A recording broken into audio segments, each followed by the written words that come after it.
tignan mo kung tama itong pinagagawa ko sa buhay Pwede ko, na ha? yan. Natakot ako, baka may mabasag ako, eh.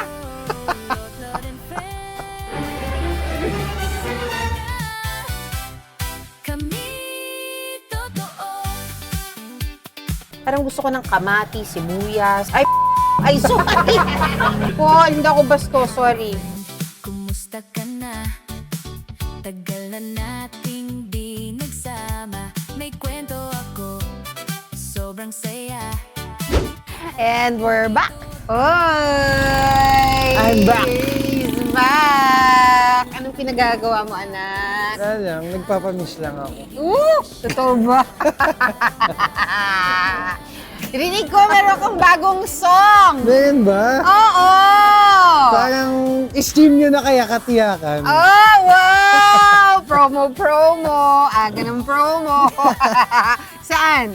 Sa lahat, anyway. YouTube. Spotify, Apple Music, anywhere, everywhere. Katiyakan? Yeah. Sample nga, sample. Baka makopyright yung video mo eh. Totoo ba? Sige, pakinggan nyo na lang po sa Spotify. Yes. Katiyakan by Diego Gutierrez. Yan. Anak, nandito tayo sa Pateros. Yeah, I know. I don't think I've ever been here before. Talaga? O, ngayon, there's always a first time. Kasi lagi ako, di ba we love breakfast food? Yes. Di ba? Any time of the day. Umaga, breakfast, or lunch, dinner. Minsan, Yeah. di ba, parang nakakatakam kumain ng breakfast food. Mhm. Meaning, may tosino, tapa, daing na bangus, hotdog, danggit, tuyo, oh my God. Pero pinaka-the best ang breakfast food Oh. pag may kasamang itlog na pula. Di ba? Eh, hindi ka ba nagtataka kung paano ginagawa ang itlog na pula? Akala ko nga dati, type of egg siya. Yun pala ginagawa pala. Yung parang nanganak yung manok, Oo, tapos yung pula na. Hindi pala ganun. Hindi po ganon. Pero ako din, I don't know kung paano yung process nun. So sabi ko, gusto kong malaman kung paano ba gumawa ng itlog na pula. Malalaman natin today. At malalaman natin yan today. So mga friends, nandito po tayo sa Pateros at kakausapin po natin ang isa sa pamilya na matagal nang gumagawa ng itlog na pula at ito po talaga ang kanilang negosyo. Okay? So are you excited? I'm excited. Malay mo, matuto tayo tapos pwede ka nang gumawa ng itlog na pula. Ikaw na lang, ako na lang yung taga-kain. Okay, friends! Tara! At kausapin po natin sila dito sa Patero. Yay!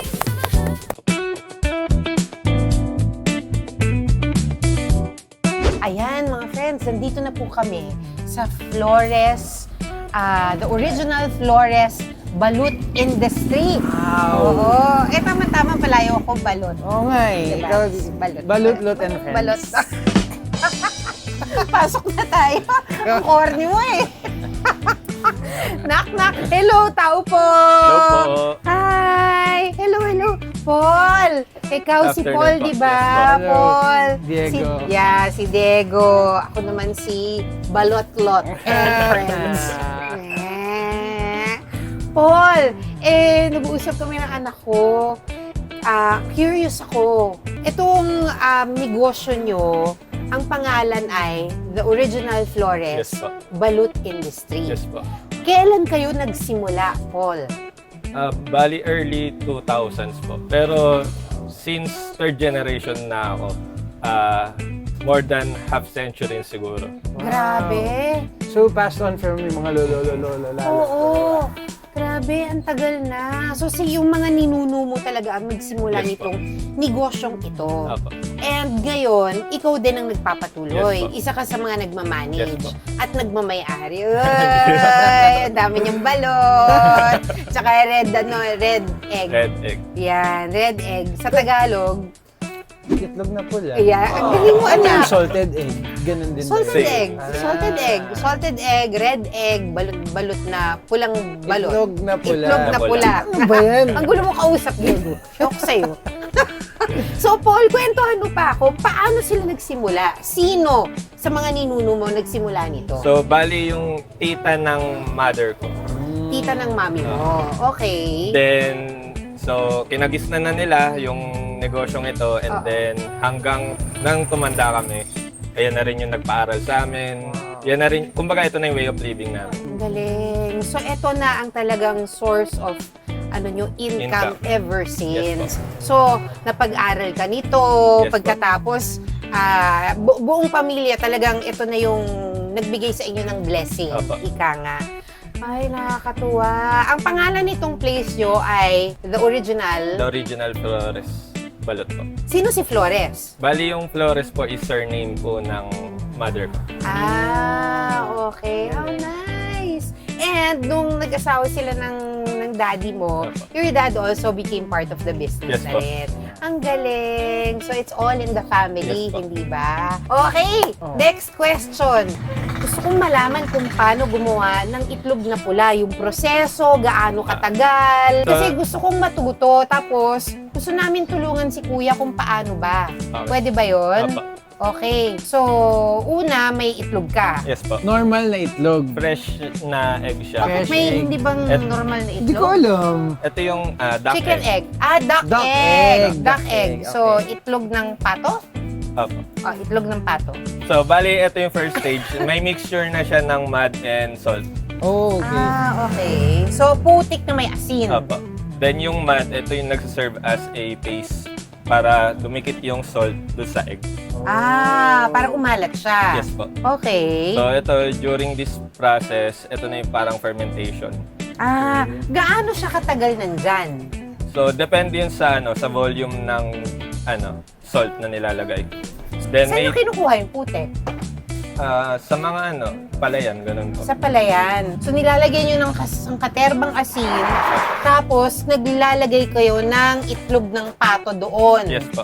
Okay. So, usually, tumatagal ito ng 14 to 15 days. Oh. Matagal. So, nakababad lang siya dyan for that long. So, ayan, yung mga nakikita nyo dyan na mga box, ayan, may mga eggs na siya containing 270 to 300 pieces. Wow, ang dami! Paano siya ngayon nagiging pula? May ginagamit po kaming bato, stone, then pag pinakuluan siya, nagiging parang purple. Bato ba ni Darna yan? Yung bato na yun yung nagpapapula sa Apo. itlog. Akala ko atswete. Hindi po. Hindi atswete. Hindi O po. food coloring, hindi. Tapos, may binababad yung egg doon para maging pula. Bali, parang ilulublob mo lang siya in mga ilang seconds lang. Kasi mainit din yung pangkulay. Okay, so yung bato, ilalagay siya saan? Papakuluan po yun. Pakukuluan Para yung bato. i-dilute. Okay. So pag napakuluan yun, magpupula yung tubig. Ayan, ganun po yung yung pangkulay. Okay. Ito. Ito po. Bali, iba po kasi yung kulay niya eh.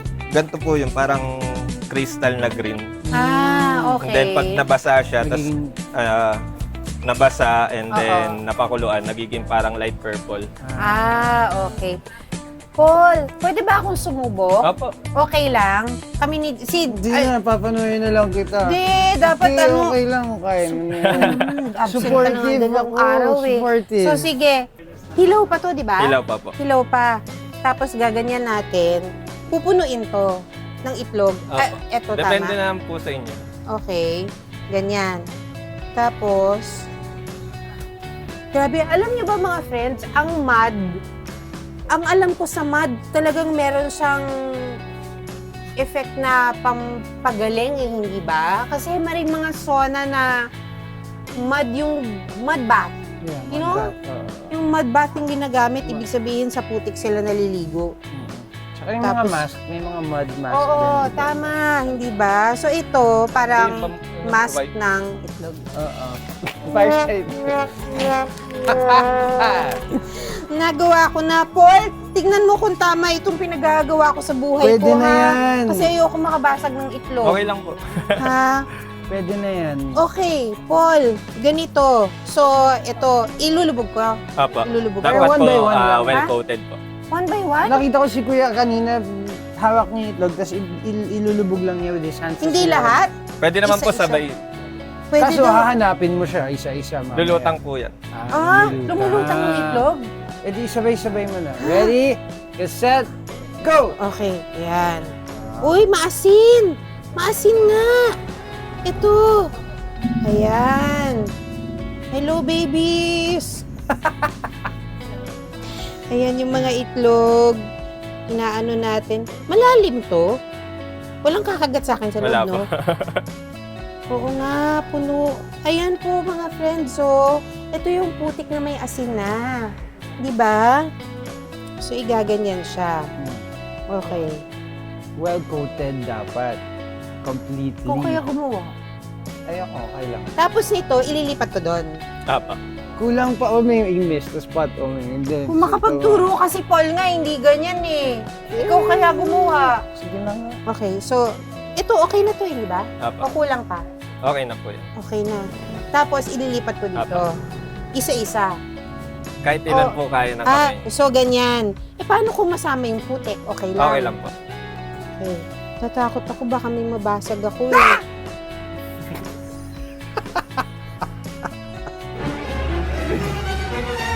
May purpose ba yung pagkulay na yun? Parang nagbabago ba yung lasa niya because of that? Or...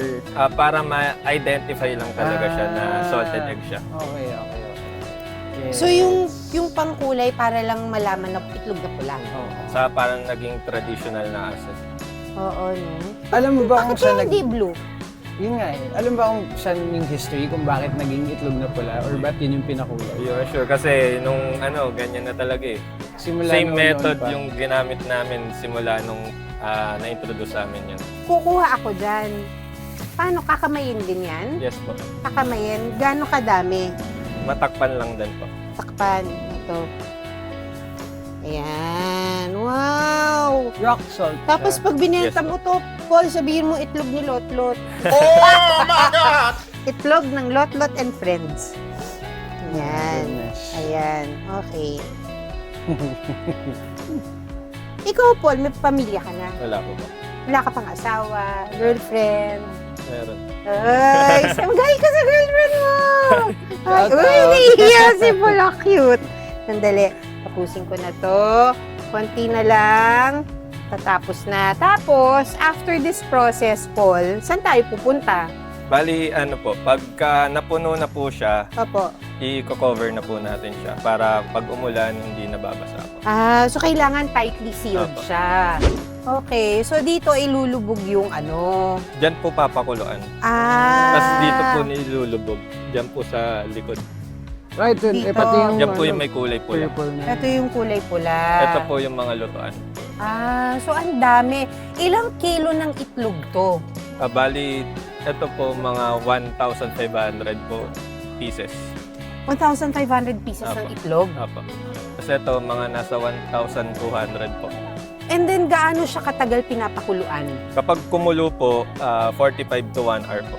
So 45 to 1 hour. And then after nun, hahanguin mo. Apo. And then, Pagkahango po, dun po. Diretso po dun sa pangkulay.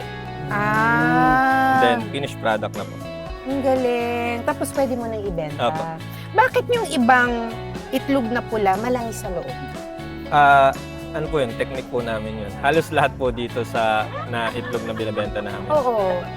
Nagmamantika po talaga. Oo, malangis yung loob, di ba? Oo. Kasi po usually yung mga sobrang naglalangis, sobrang alat na po. Okay. So, kailangan tamang-tama lang Opo. din yung paglalangis ng itlog. Opo. Paano mo malaman kung tamang-tama yung paglalangis ng itlog? Depende na rin po yan sa quality ng itlog.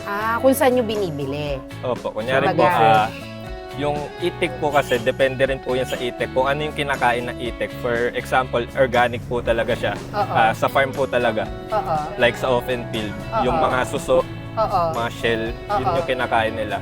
And then, mas maganda po yung quality ng itlog. Pag, Oo, syempre, Lumalabas. di ba? Kasi they're eating natural food rather than yung mga pellets. feeds. Opo. Hindi ba? So, mas maganda nga na organic yung kinakain kasi yun din ang pinapasok nyo sa Yes, katawan nyo.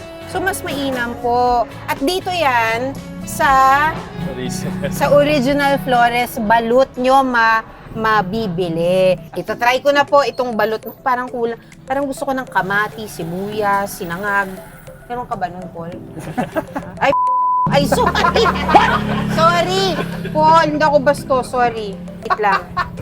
Kanina ka ba kasi nagjo-joke na itlog? Oh my God! Ang sarap! Solid. Pabili po ako, ha?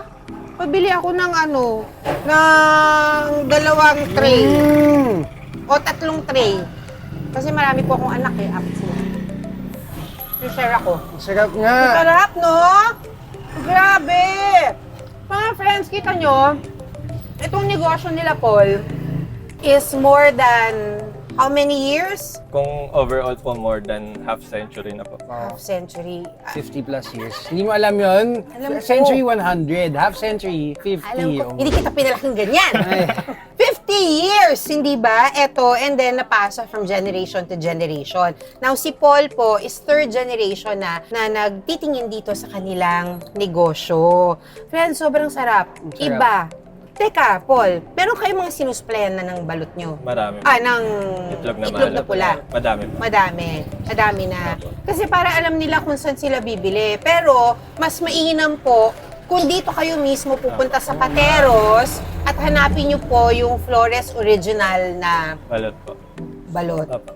Bakit balot? Bakit hindi itlog Bali, na pula? dito po kasi balot po talaga yung unang naging business po. Ah. Bago mag-itlog na maalat.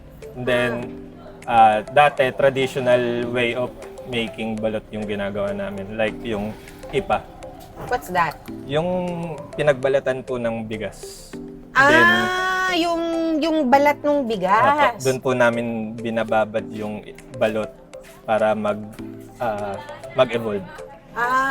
Kasi may stages po kasi yung itlog. For the balot naman Apo. yon. Ito kasi itlog na pula. Sa itlog na maalat. Pero hindi nyo na pinalitan yung pangalan. Hindi na. Magkano isang tray? 450. 450. Bibili ako. Pero may tanong ako, since nga sobrang tagal na, generations na talaga yung business niyo na to. May mga pinagdaanan din ba kayong parang pinakamahirap na challenges? Madami. Madami din. Madami. Lalo na pag pinag-usapan yung demand and supply. Kasi sa demand and supply, hindi naman namin ma-determine kung gaano kadami yung volume na papasok na itlog. Di rin naman namin ma-calculate or ma-forecast yung dami ng mga customers na papasok. Ang nade-determine lang namin is yung mga regular customers namin. Unlike na may mga bagong customers or may mga potentials na customers kami. So, ginagawa na lang namin ng alternative or innovation. Like yung dito sa sa itlog na maalat namin, pati yung balot. Dati, naggagawa kami mga promo eh. Like yung mga anli-anli, ganun. Anli Oh, itlog na kaso, pula. anli balot. Ang problema, nakaka-high blood. Tama. Pero still, napaka-worth it po na magpunta dito at bumili talaga kasi napakasarap. Iba kasi yung iba kasing nalalasahan ko, hindi kagaya nito. Yung nga yung tinanong ko kanina, di ba, nagmamantika yung loob. At saka siguro it really matters yung proseso nyo sa pagluluto, hindi ba? Yeah. Ang sarap. Kasi ako hindi talaga ako masyadong mahilig sa itlog. Kahit yung normal na itlog lang. Pero ito parang kaya kong papakin nga ganito lang. Oo, Pinapapak- di ba? At saka, yun nga, hindi siya nakakaumay. Teka, nung nagsimula sila nito, dito talaga sa Pateros? Yes po. Talaga? Opo. Hindi pa ganito yung itsura nung patera. So, all your life, dito ka na lumaki Opo. at dito talaga nagtayo ng ganitong Yes, negosyo po. ang iyong pamilya. Yes po. Ang galing. Alam mo ba kung magkano ang pagsimula nilang negosyo? Nung nag-start pa Nung sila. nagsimula sila? Nag-start na Tatawa bali nung, si Kuya. nirevive namin to. Oo. Nagsimula yan sa baon lang ng kuya ko. Wow. Wow, which is magkano? Siguro nagsimula siya sa 2 tray lang. Eh, nung time namin nun, parang 200 plus pa lang yung isang tray. Oo. Ano pa lang siya, trial pa lang. So, nun. namuhunan siya para sa 2 tray. Opo. And then, lumago na Then, ng lumago. na-evolve na niya. Wow, grabe! At saka kailangan talaga consistent ka eh, Opo. no? So, kung ano talaga yung gusto mong simulan ng negosyo, minsan may mga dadating na mga pagsubok o trial na sabihin mo, ayoko na, pagod na ako. O sabihin mo, hindi naman to nag-work. Pero, you kept on going. Opo. And ngayon, ilang trays ang nabibenta nyo sa isang araw? Siguro mga 5,000 to 7 Wow! 5,000 trays of egg a day! pieces po. Ah, Pieces, pieces! 5,000 pieces. Dito pa lang po yun. Dito pa lang. Oo, ang dami pa rin Pero nun. yung mga 5,000 umaangkat pieces. pa po, iba pa po. Oo. Tapos isang... Pag kinenta mo, no, 15. Oo.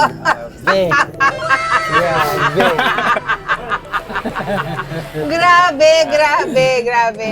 May mga retailer kami na Pang bibingka. hindi po yung mga retailer Bibingka po de na- Manila. Kaya nga, di ba tinatanong ko sa'yo kanina, may mga ano na kayo, so yung suki nyo, isa, bibingka de Manila. Opo. Kasi yung itlog na nilalagay nila sa bibingka, galing dito sa Galing po. inyo. Ayan. Pero may tanong ako, napapanis ba to? Good Gandang for, tanong yun. yung shelf life niya, good for 2 weeks. 2 weeks. Pero hindi dapat nilalagay sa refrigerator. Talaga? Ako lagi ko nilalagay Kasi sa ref. nag-iiba yung quality ng itlog. So dapat nasa labas lang siya, sa may kusina lang. Sa itlog na pula lang or kahit yung normal na itlog? Yung itlog na pula po. Kailangan hindi nire-ref. Yung balot po yung nire-ref. Kasi may laman yun sa loob na ano, di ba? So yung itlog na pula, wag niyo po palang ilalagay sa ref. Ako, malaking mistake yun kasi I always do that. Lagi kong nilalagay sa ref yung itlog na pula. Mapapansin niyo po yung titigas po yung pinaka-yolk niya. Para ma-retain yung freshness niya. So, pag hindi ba? nilagay po sa ref, Oo. humihiwalay po yung yolk sa sa egg white. Oo. Galing. Mga friends, tignan niyo yung kanyang kamay. Ang kulay. Yan ang kulay ng negosyo. Hindi ba? At pera. Kasi tignan mo, ito yung tinta ng itlog na pula. Nasa kamay mo na. I wish you all the best, Thank you po. Paul. Hanggang sa mga kaapu-apuhan mo, hindi ba? At sa mga apo ng mga apo mo. Talagang hanggang doon ay magtagal itong negosyo nyo. Amen. Hindi ba? So, congratulations to you. Talaga kinongrats kita, di ba? Congrats! Kasi, wala ang hirap magnegosyo. Anak, mahirap talaga. Hindi madali ang magtayo ng negosyo. Pero para sa pamilya nyo, na 50 years plus na, eto, talaga namang nakakasaludo. Opo. Hindi ba? Ayan po, mga friends. Marami na naman tayo natutunan. Salamat, Paul. Thank you po. And I will see you Thank you po. again. Thank you. Thank you. Grabe, ang sarap. Ang sarap. Ang sarap, di ba? Ang sarap. Ang sarap talaga. Walang joke. Ang sarap niya. Kasi yung mga ibang ang itlog na pula na titikman ko, matigas. Tapos hindi siya nagmamantika. Hindi kagaya nito. Fresh na fresh talaga. At saka malinis yung pagkagawa nila, anak. Kita mo naman, hindi ba? Talagang mano-mano lahat. So, una yung mga proseso nila, talagang they make sure that sinusunod talaga nila para maganda yung kalabasan ng itlog na pula. May system na sila. Oo. Parang kagaya nga sabi ni Paul, they started with 2 trays, yung Yeah. kuya niya, na para siguro maano yung negosyo, di ba? And then with the 2 trays, tignan mo naman magkano, 5,000 to 7,000 pieces A day. of eggs a day. Grabe. Ang dami po nun, hindi ba? So talagang grabe yung suki nila, masarap talaga yung tinitinda nila, at saka they work together as a family. Which is, I think, that's the magic of it eh. Kasi pag pamilya, syempre, they always protect you, hindi ba? Yung protektahan mo, and then you want to see it grow. So, kayo-kayo nagtutulong para maging maganda yung negosyo at lumaki. Diba? Diba? So, yun po mga friends. Walang kwenta kausap naman ako. Sinabi mo na lahat eh. Namiss Wala niya na ako. akong masabi. Baka may gusto kayo dagdag. Wala. Punta kayo dito. Punta po kayo dito. Hanapin niyo po dito sa Pateros ang the original Flores Industry. Industry. Balot Industry. Balot Industry. Balutlot. Balutlot Industry. Basta yun po, friends. Maraming salamat and I hope na na-inspire na naman kayo sa aming episode today. Diba? Basta may tiyaga, May balot. may balot. May itlog na pula. May itlog na pula. May tiyaga, may itlog na pula. May tiyaga, may itlog na pula. Witty ka, no? Oo. Sa Lotlot and Friends, may kwentuhan, tawanan at Samahan. samahan. Napakan mo kita na. Ha? May kwentuhan, tawanan at Samahan. samahan. May See you next kwentuhan, week. tawanan at Samahan. Bye, friends.